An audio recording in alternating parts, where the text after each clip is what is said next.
Resident Evil 4 has some of the best unlockables in any game. Want to feel like a badass for completing the hardest tasks? Here's a rocket launcher with unlimited ammo, or a long-barreled magnum with unlimited ammo, or a Tommy gun with unlimited ammo.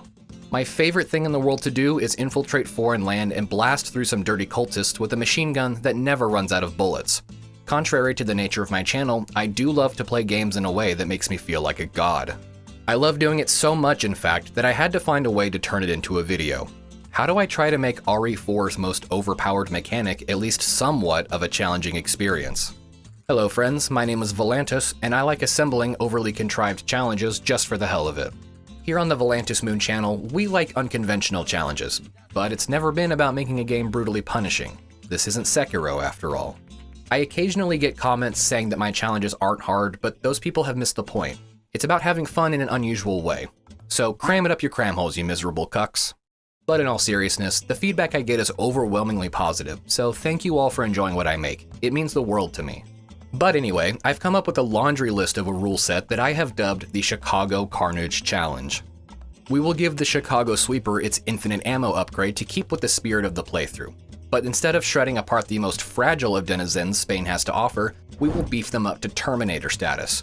But even professional difficulty won't be enough to make the challenge hard though, so I'll be restricting a bunch of other stuff. Basically, all damage caused by me must come directly from or be triggered by the Chicago Sweeper. Enemies are free to die to anything outside my control as well. Knives can be used, but only defensively, parrying and escaping only, nothing more. In addition to all that, virtually every safety net will be stripped away. For starters, no increases to my maximum health, so in a lot of instances, 1 or 2 hits means death. I'll have to ride this out with my starting fragility and the wherewithal to stay on target. Next, because I put Carnage in the title and everything, all regenerators and optional bosses must be defeated. For clarification, that means all 6 standard regenerators, the 5 Iron Maidens, the Savage Mutt Colmillo, the Merciless Knight Armadura, the Wandering Dead Iron Maiden, and of course, Verdugo.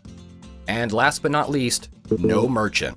That chipper salesman being off limits means no body armor, no purchases, no trades, no sales, no repairs, no upgrades, and I'm stuck with the smallest size for the attach case. And that's everything. This is Chicago Carnage.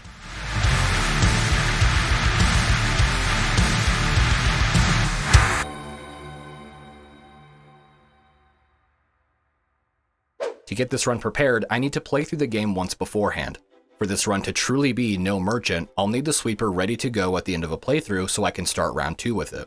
So I played through the entire game without upgrading my health or buying body armor, which is incredibly simple to do on an assisted mode run. I gave the sweeper its upgrades and then chucked out everything but my combat knife and 1 first aid spray at the end, since that's what you start a new game with. Now round 2 is essentially a new game. My mission is simple: annihilate the filthy residents of some remote Spanish village. The president selected me out of dozens of applicants because I'm clearly the best button man for the job. He has even offered me a satisfactory reward if I kill enough of them. My world-class chauffeurs dumped me out of their jalopy in the middle of BFE with no such villagers in sight. That's fine though, I love a good hunt. I took the lone path toward the village center where I discovered my inevitable first batch of victims. Too preoccupied with their barbecue, the villagers didn't even see me packing heat as I casually strolled on in and started lighting them up. By the time they called in for backup, I had already shredded a good half a dozen of them apart like tender chuck roast. Their advances were laughable at best, and before the remaining members of the Parasite Parade could even comprehend the sheer amount of casualties they had just suffered, a large dong signaled bingo time and they retreated to fight another day. The areas beyond the village square were just as easy, except, well...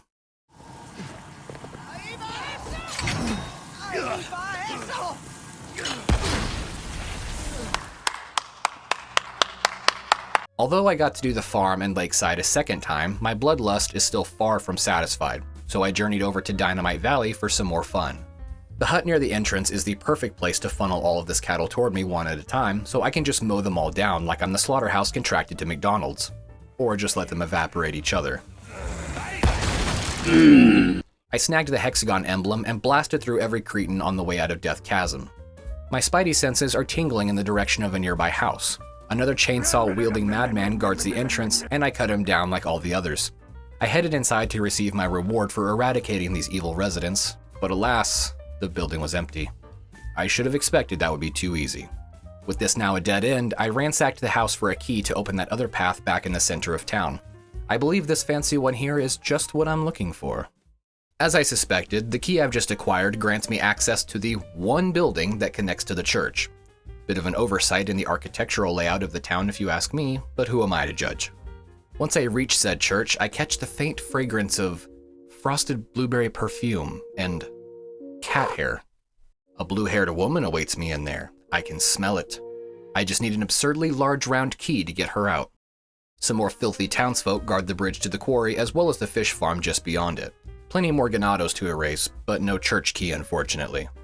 Seemingly at a dead end, I decided a nice scenic boat ride on the lake would be the perfect way to brainstorm where to look next. As nightfall descends upon this quaint little pueblo, I stumbled upon some kind of shrine that holds an absurdly large round key. Well, what a coincidence.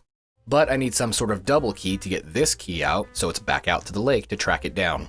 I raided the lake's surrounding areas for health items, nicked a statue head from the small cave, and then headed toward the large cave. Many members of the Parasite Puppet Pals tried desperately to hinder my progress, but all they were successful at was contributing to my kill count. With a second head now in my possession, I returned to the shrine and exchanged both heads for that absurdly large round key I keep mentioning, and start heading back toward the church to obtain my prize. But before I can safely pass through the quarry, I'm locked inside it with Greg. Or should I say, Greg is locked inside here with me. I have an absolutely ludicrous amount of healing items right now, so I'm not concerned in the slightest. Not that I needed any of them though. The sweeper depletes Greg's health so fast that he couldn't even comprehend attacking me in between instances of his nasty backworm exposing itself. Without so much as a cautionary shuffle away from this behemoth, I knocked him off and then left the quarry behind. I trudge back over to the church and finally rescue my blue-haired trophy wife. Wow, what a dame. A tomato. A real looker, if you catch my drift. She didn't seem too thrilled to see me at first, though. You mean her father offering her up as a prize like some archaic deal straight out of the Bible didn't fill her with excitement? Right. Well, I'm sure she'll come around. But nonetheless, now I need to make it out of town with my reward. Once outside the church, we are cornered by the Noodle Neck gang. Even as more and more of them are turning to lethal linguini, they are still falling all too easily to the power of the sweeper. Ganados are fun to keep shredding to bits, but I want something a bit stronger. Something like, maybe, a mutated canine with spaghetti spine syndrome. Luckily, I know just where to find one of those. Sadly, this meaty mutt is no more difficult than any village creature so far. It tries its damnedest to outmaneuver my barrage of bullets, but it was expectedly unsuccessful and was sentenced to spend the rest of its life in front of the one-man chopper squad. While en route to the edge of town, we are ambushed while inside the village's large cabin. But did you really expect this part to be difficult? I stood my ground on the staircase and blasted everything coming my way. Now, I did get a bit careless when Bessie entered the fray, but that's what my abundance of healing supplies is for. I'm pretty sure we're almost out of town, but our path runs straight through a fortress of even more ganados. The camp is one of the village's last pathetic attempts to stop me and my blueberry babe from escaping, but they made a fatal mistake in its design. The layout of these shacks and the small bridge near the way shrine both force the opposition to funnel themselves in my direction. So this mass of parasitic flesh fills my reticle, meaning no escape from my Tommy gun ripping holes through their disease-addled meat bags. Now that we've passed through the camp, there seems to be no more villagers left. Surely this means we're almost out of here and my mission is successful. But our retreat brought us to the town slaughterhouse and a showdown with the big cheese of this village, Bitch Torres Mendez. The overwhelming stench of melted moldy cheese has brought my bloodlust to a boil. With a bit of smooth footwork and less than 60 seconds of burning powder, my trusty sweeper put Spain's resident nemesis knockoff down for the big sleep. The lone path past the slaughterhouse leads us out of the village, but not the way I expected it to. Instead, we've now ended up in the entryway of some big-ass castle. Okay, I see what's going on here. I got my trophy, but I haven't earned my trophy. I mean, I did just decimate an entire village, but whatever. Fine with me. I love turning these heathens to Swiss cheese. Hey, come here. Let's have a quick fourth wall breaking chat for a second.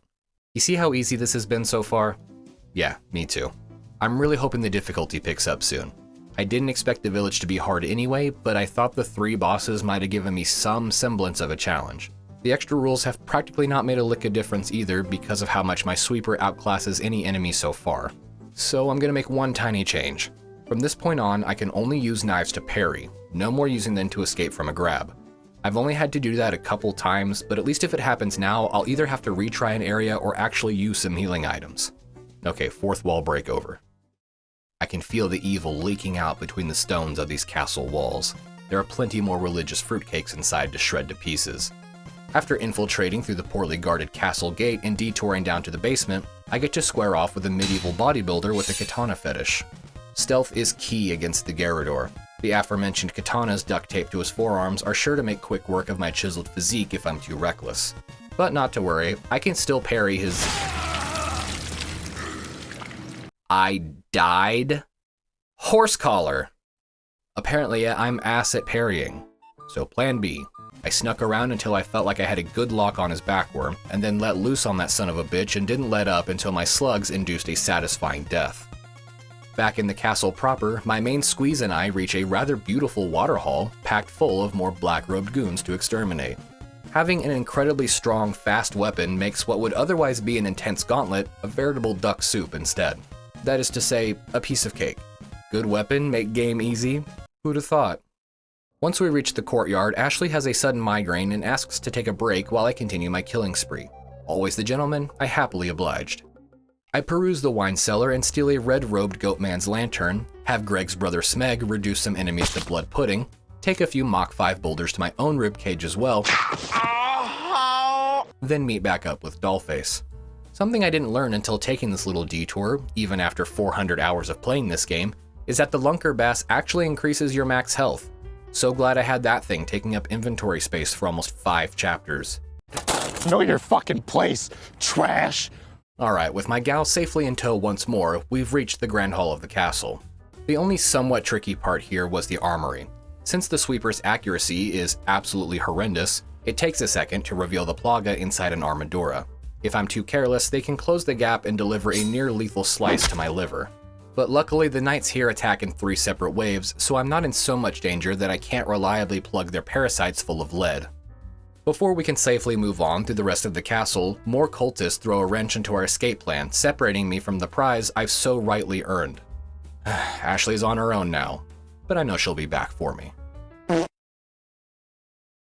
Ashley tosses down the key to my cell, but is promptly taken away before we can reunite. I suppose I'm just still too good at this, so they had to do something to make me rescue her again. In the meantime, I've got another strong threat to eliminate. The Golden Armadura, known to the locals as the Merciless Knight, awaits down in the mausoleum. Because this big guy is taller and bulkier than his silver counterpart, popping off his helmet is a bit more of a nuisance. The sweeper is so bad at consistently hitting the plaga that I was subjected to 3 brutal, intestine-skewering stabs before it finally fell to my Gat's relentless assault. I can feel Ashley's aura in the direction of the throne room, so that's my next stop. But the antechamber holds 2 Garradors and a mob of zealots, just what I need to get the blood pumping. You might think I could just repeat the encounter from the first Garrador, but you would be wrong, idiot. Sorry. I'm really bad at parrying today, remember? And my usual tactic in this room of baiting the Garradors to attack the zealots wasn't working all that well, and they outclassed me a couple times.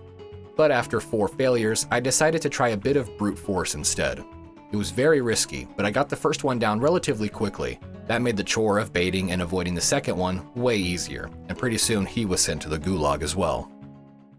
I forced my way into the throne room to find some dirty cultists forcing sewer water down Ashley's gullet. Ugh, gross. Before I can put an end to this bourgeois, I trip and fall down an enormous pit to the sewers below. After climbing out of the stinky cave water, I'm ambushed by a huge black guy. No, not that one. That one. Verdugo tried with all his might to send me to the big gangster in the sky, and almost succeeded, but these convenient nitrogen showers would spell his doom. Each one can only successfully be used once, so I needed to squirt metal into him as viciously as possible to avoid a lengthy fight. Luckily, after just 3 showers, he said fuck this and shattered his own body to smithereens, leaving our earthly realm for good.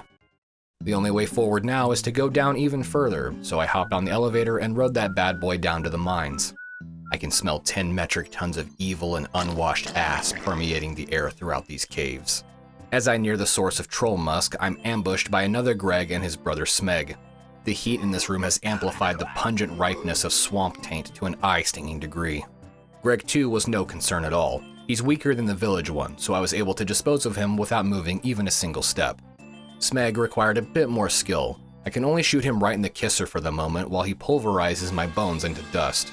But once the dynamite is strapped to his back, it takes no time at all to break his armor and then finish him off. The rancid funk of sweaty ogre ball bag is gonna make me puke. Let's get the hell out of here. Back above sea level, I took a few minutes to collect some extra eggs from the throne room.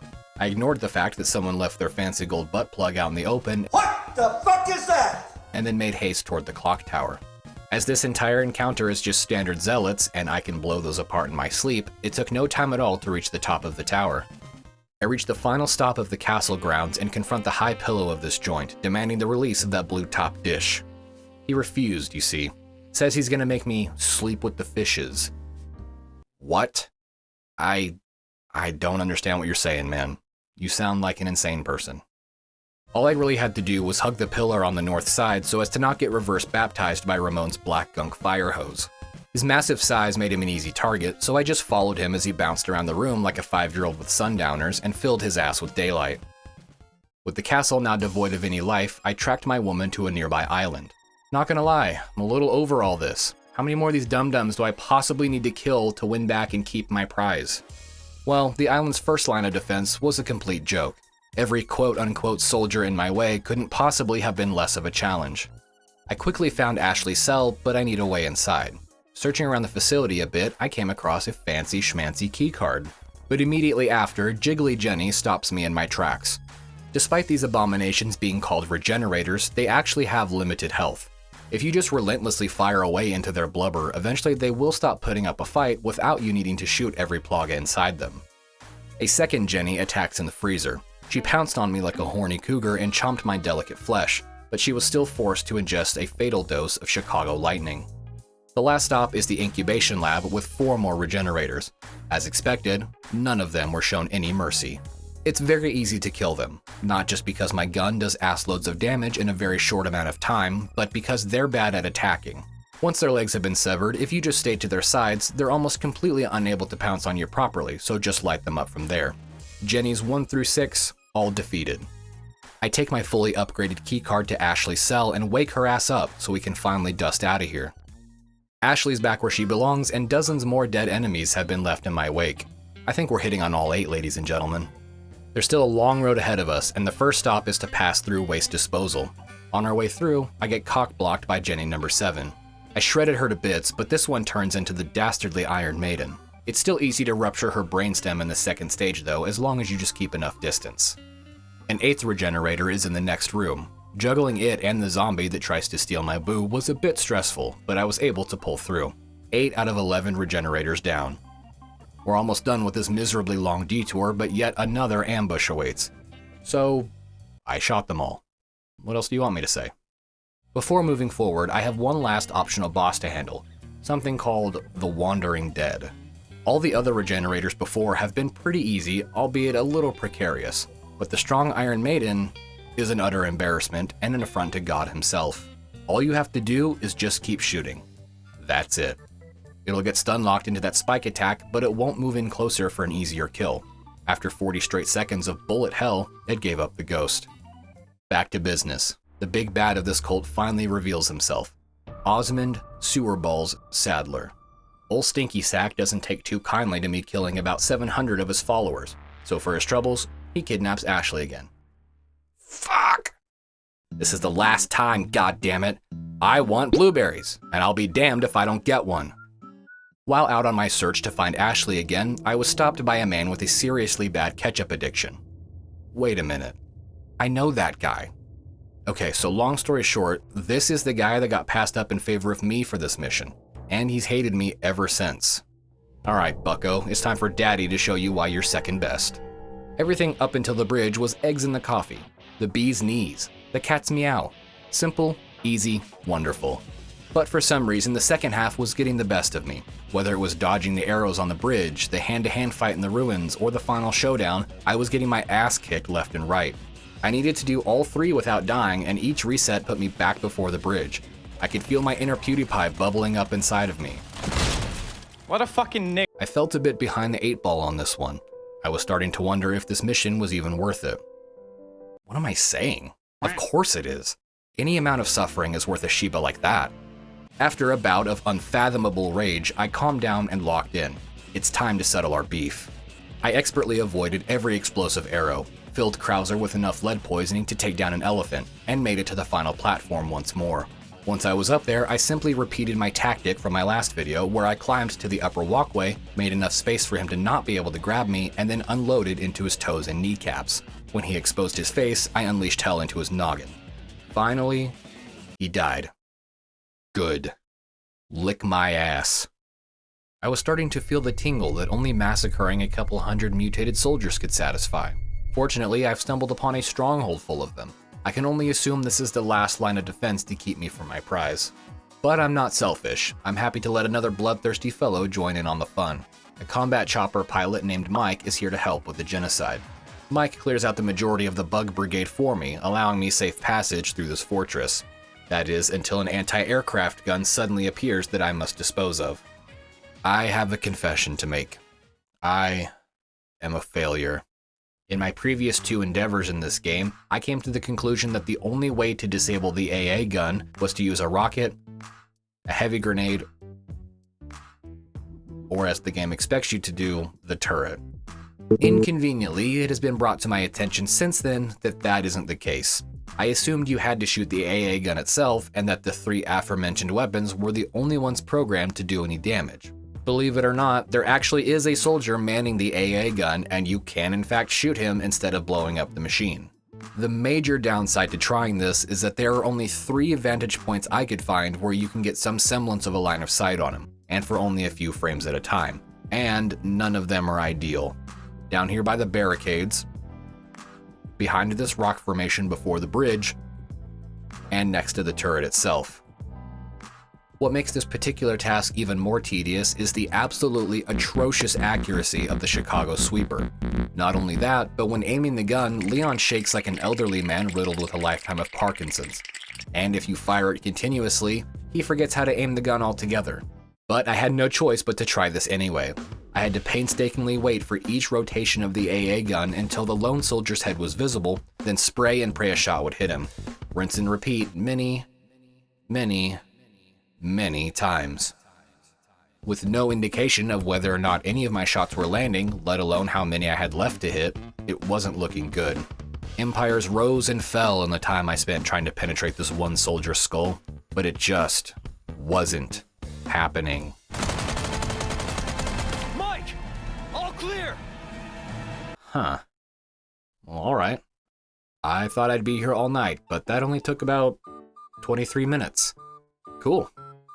The rest of the stronghold was purged with a teeny bit of patience, and then I made it into specimen storage. The last 3 Jennies are hidden within this building, so I invited them all to come out to play.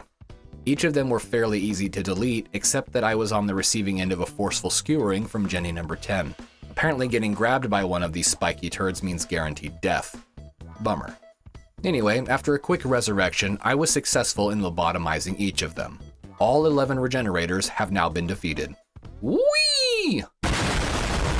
I followed the path through specimen storage to the door of a large sanctuary and found Ashley completely comatose on a stone slab. In walked Sewer Balls to stop me dead in my tracks. He used the same mind control technique he kidnapped Ashley with to make me forcibly shart myself. But as I was doubled over with a rectum quivering pain, a mysterious woman I've never seen before suddenly appears and pumps Dr. Sourscroat full of lead. I took the opportunity to grab my skirt and lamb off out of here. I took a moment to prepare for the final showdown with Skunky Schlong. I've been storing all the first aid sprays I've come across during the entire run to have just for this fight. 10 sprays, along with a green herb, a double green herb, 4 red green herbs, a viper, a brown egg, 2 gold eggs, and 5 boot knives. I was as ready as humanly possible to give this a shot. I had no real need to be cautious though. With 20 healing items, I was perfectly content being on the receiving end of Dumpster Dong's brutal attacks in between showering him with bullets. I knew eventually my sweeper would take him down far sooner than I would run out of supplies. So I shot his eyes relentlessly, took a few hits in the process, healed, rinse and repeat. In no time at all, Bogwater Ballbag was banished to the ocean below. But just when I thought all was said and done, Toxic Taint mutates yet again. I drilled him full of lead one final time until that mystery woman chucks me a rocket launcher. I have no choice but to use this to put an end to sewer balls once and for all, so I blasted him right in his bulbous yellow sack. Ballbag's death has triggered the island's catastrophic self-destruction sequence, so I grabbed my woman, do some sick jet ski flips in celebration, and rode off into the sunset with my reward. Mission accomplished.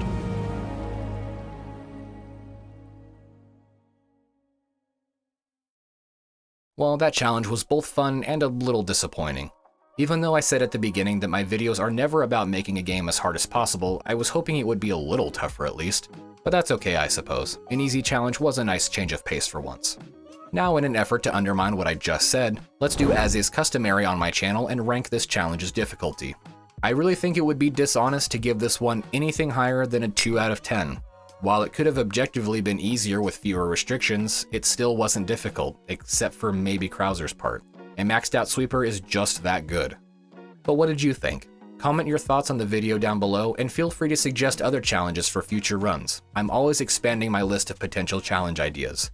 If you found this video entertaining, click the like button and consider subscribing to my channel to see my newest videos when they come out. Subscribing is 100% free. But that's it for today's video. Thank you all for watching, and I'll see you in the next one.